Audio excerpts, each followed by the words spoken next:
बिस्मिल्लाहिर्रहमानिर्रहीम। Dear students, आज की इस वीडियो में हम 9th physics chapter number 5 gravitation के इम्पोर्टेंट शॉर्ट क्वेश्चंस के बारे में और एमसीक्यूज के बारे में जानेंगे। तो वीडियो पर जाने से पहले चैनल को सब्सक्राइब कर लें और बेल आइकन को प्रेस कर दें। चलते हैं वीडियो की तरफ। तो जो फर्स्ट टॉपिक आपको एज अ शॉर्ट क्वेश्चन नज़र आ रहा है ये है लॉ ऑफ ग्रेविटेशन। ग्रेविटेशन का कानून, इसकी डेफिनेशन काफ़ी इंपॉर्टेंट है, ये आपने याद कर लेनी है। और उसके साथ इसका ये फार्मूला दिया हुआ है, ये भी आपने इसके साथ याद कर लेना है। नेक्स्ट चलते हैं, ये फार्मूला की डेरिवेशन दी हुई है, ये आपको शॉर्ट क्वेश्चन के तौर पे आ सकती है, तो आपने इसको लाजमी याद करना है।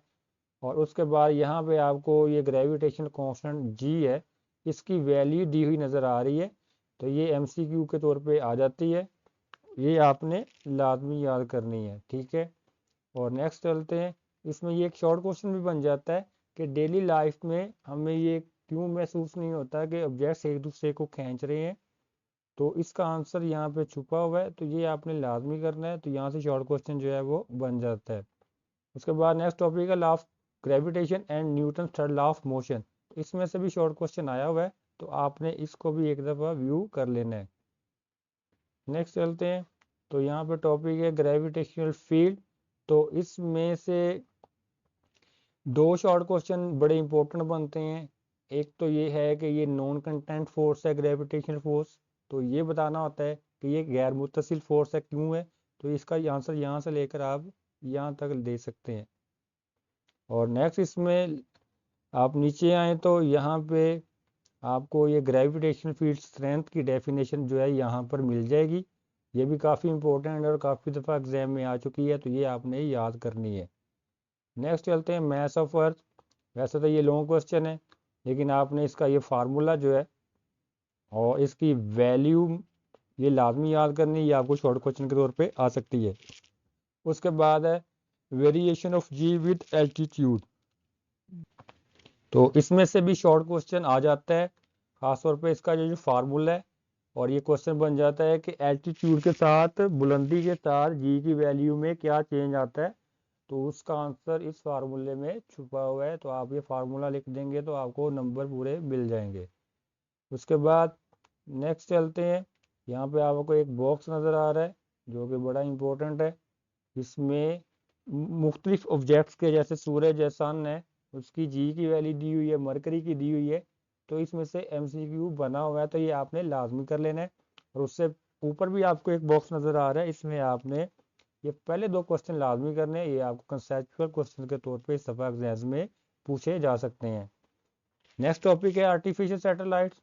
इसमें से काफ़ी शॉर्ट क्वेश्चन बने हुए हैं। सबसे पहले तो सैटेलाइट की डेफिनेशन है, उसके बाद आर्टिफिशियल की सैटेलाइट की डेफिनेशन है, और उसके बाद जो है आपको ये नज़र आ रहा है, ये बॉक्स दिया हुआ है काफ़ी इंपॉर्टेंट है, इसमें जो वैल्यू दी हुई है जियो स्टेशनरी सैटेलाइट की वैल्यू, ये बड़ी इंपॉर्टेंट है, एमसीक्यू में आई हुई है।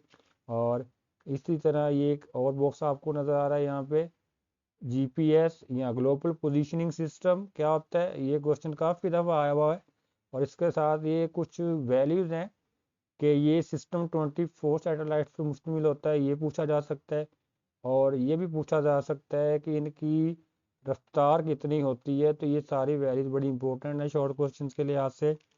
और उसके बाद यहाँ पे एक बड़ा इंपॉर्टेंट शॉर्ट क्वेश्चन बनता है जियो स्टेशनरी सैटेलाइट्स क्या होते हैं, तो उसका आंसर यहाँ पे छुपा हुआ है, क्योंकि ये सैटेलाइट्स भी 24 आवर्स में अपना रोटेशन मुकम्मल करते हैं, इसलिए इनको जियो स्टेशनरी सैटेलाइट्स कहते हैं। तो ये काफ़ी दफ़ा एग्जाम्स में आ चुका हुआ है शॉर्ट क्वेश्चन के तौर पे, तो ये लाजमी आपने याद कर लेने हैं। उसके बाद है मोशन ऑफ आर्टिफिशियल सैटेलाइट्स। तो इसमें आपने इसका ये फार्मूला जो है ये लाजमी याद कर लेना है। और इसी तरह ये एक आपको बॉक्स नज़र आ रहा है, इसमें ये बताया गया है कि जो मून है वो हमारी ज़मीन से कितना दूर है, ये वैल्यू आपने याद कर लेनी है।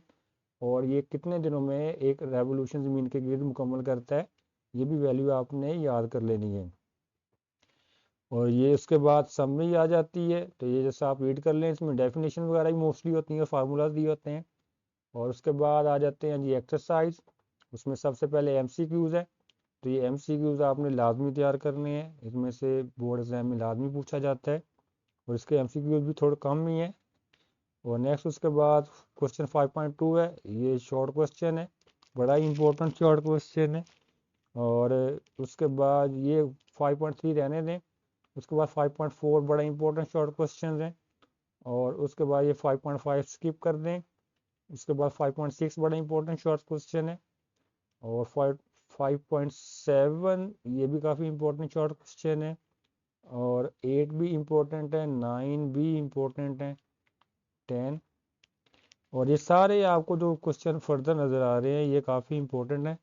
और ये क्योंकि छोटा चैप्टर है, इसमें से एटलीस्ट 3 शॉर्ट क्वेश्चन जो हैं वो लाजमी एग्जाम में आते हैं। आपने इनके ये शॉर्ट क्वेश्चन जो हैं ये लाजमी करने, कुछ के आंसर्स हम ऑलरेडी एक्सरसाइज में कर चुके हैं। और मोस्टली जो है वो आपने यहाँ से इसको तैयार कर लेना है। तो ये काफ़ी इंपॉर्टेंट शॉर्ट क्वेश्चन है और ये काफ़ी दफ़ा एग्जाम में आ चुके हैं। उम्मीद है आपको ये वीडियो पसंद आई होगी। तो मेरे चैनल को सब्सक्राइब कर दें और बेल आइकन को प्रेस कर दें। शुक्रिया।